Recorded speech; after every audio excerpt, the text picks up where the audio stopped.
बाबा सिद्दीकी की हत्या के बाद जिस तरह से लॉरेंस बिश्नोई गैंग की चर्चा हो रही है, उससे देश की आर्थिक राजधानी मुंबई में एक बार फिर से नए गैंग के पनपने की सुगबुगाहट होने लगी है। पिछले 2 दशकों की खामोशी के बाद इस नए गैंग की एंट्री ने सरकार से लेकर प्रशासन की टेंशन बढ़ा दी है। लॉरेंस गैंग की तुलना डी कंपनी से हो रही है। राष्ट्रीय जांच एजेंसी यानी NIA ने भी स्वीकार किया है कि लॉरेंस ने दाऊद इब्राहिम की डी कंपनी की तरह बिश्नोई गैंग खड़ा कर लिया है। हालांकि बिश्नोई गैंग दिल्ली और आसपास के क्षेत्रों में सक्रिय है, लेकिन बाबा सिद्दीकी की हत्या के बाद माना जा रहा है कि बिश्नोई के गुर्गे मुंबई में भी सक्रिय हो चुके हैं।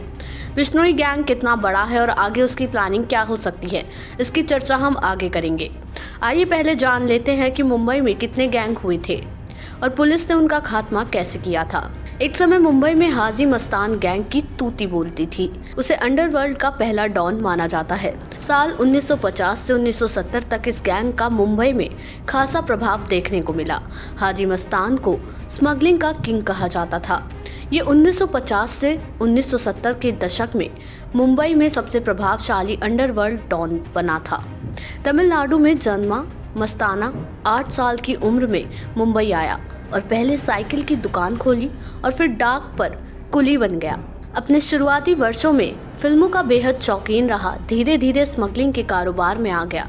उस समय मुंबई में सोना, इलेक्ट्रॉनिक्स और अन्य महंगे सामानों की तस्करी के जरिए उसने अपनी पहचान बनाई। हाजी मस्तान ने अंडरवर्ल्ड की दुनिया में अपनी स्थिति सिर्फ आपराधिक गतिविधियों से नहीं, बल्कि अपने करिश्माई व्यक्तित्व, फिल्मी दुनिया से नजदीकियों और सादगी भरे जीवन से बनाई। हाजी मस्तान अपने समय के सबसे अमीर और ताकतवर स्मगलरों में से एक रहा और उसका राजनीति में भी प्रभाव बढ़ गया था। उसके बाद नाम आया करीम लाला का। उसका असली नाम अब्दुल करीम शेर खान था। यह अफगान पठान था जो भारत आया और मुंबई में अंडरवर्ल्ड की दुनिया में एंट्री की। करीब 30 साल तक अंडरवर्ल्ड पर राज किया। करीम लाला 1940 से 1950 के दशक में मुंबई के अंडरवर्ल्ड का पठान गैंग का मुखिया बना था। लाला ने अपनी शुरुआत एक छोटी नौकरी से की, लेकिन जल्द ही मुंबई के जुए के अड्डों, हवाला कारोबार और रंगदारी उगाही में शामिल हो गया। उसने तस्करी, शराब के धंधे और हवाला के जरिए अपनी आपराधिक गतिविधियों को फैलाया। बाद में दाऊद गैंग ने गैंगवार में उसके पूरे गैंग को खत्म कर दिया था।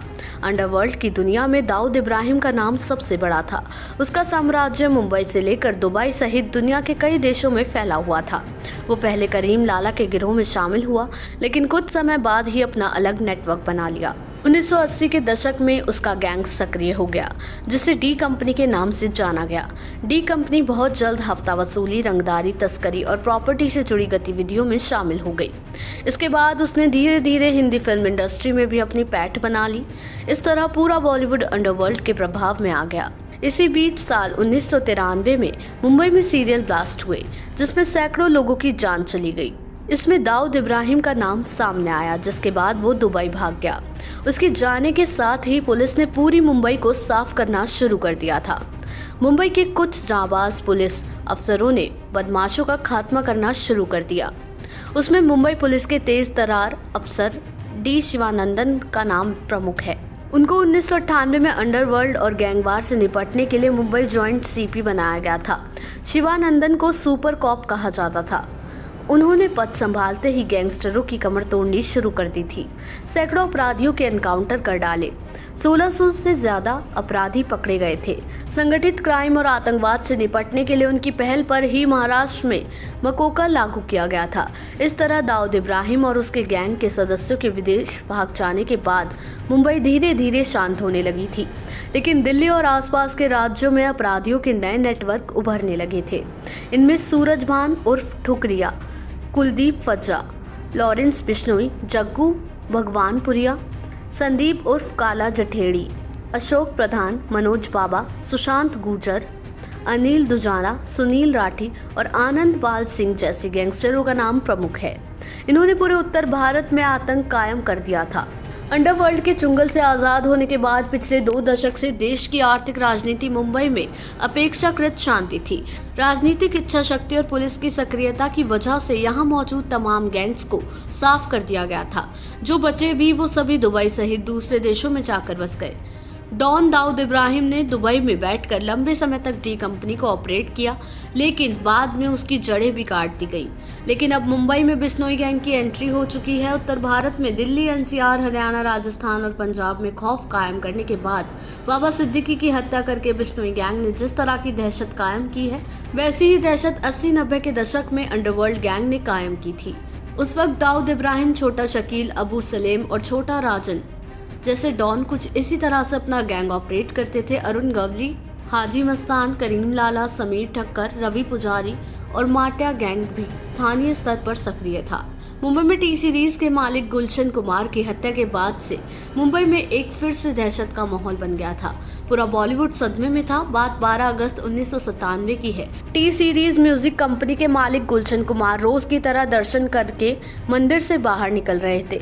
अचानक 3 शूटरों ने उन पर गोलियों की बौछार कर दी थी। गुलशन कुमार को 16 गोलियां मारी गई थी।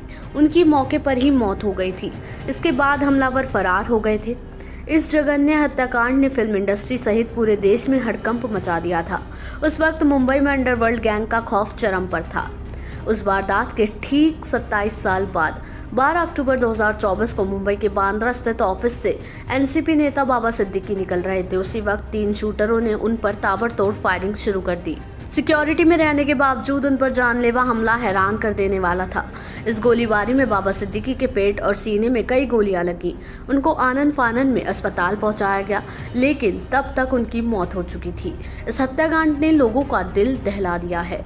इन दोनों वारदातों के बीच 2 दशक से ज्यादा का फासला है। हैरानी की बात यह है कि इन दोनों की मॉड्स ऑपरेंडी बिल्कुल एक जैसी है। यहाँ तक कि तारीख और शहर भी एक है। गुलशन कुमार को 3 शूटरों ने 16 गोलियां मारी थी, तो बाबा सिद्दीकी को 3 शूटरों ने 6 गोलियां मारी थी। दोनों घटनाओं के मास्टरमाइंड और शूटरों के बीच कोई सीधा कनेक्शन नहीं है।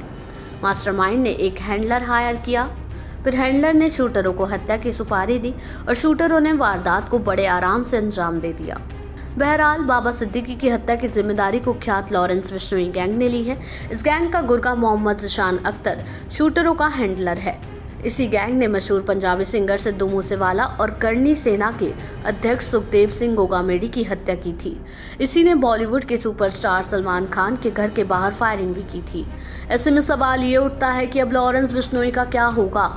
देश भर की पुलिस को चैलेंज करने वाला बिश्नोई कब तक हत्या करवाता रहेगा? सत्य और अहिंसा की नगरी साबरमती की जेल में बंद लॉरेंस ना सिर्फ पुलिस को चैलेंज कर रहा है, बल्कि गांधी जी के वसूलों को भी पलीता लगा रहा है। देश दुनिया की ऐसी ही तमाम खबरों के लिए देखते रहें समय डिजिटल।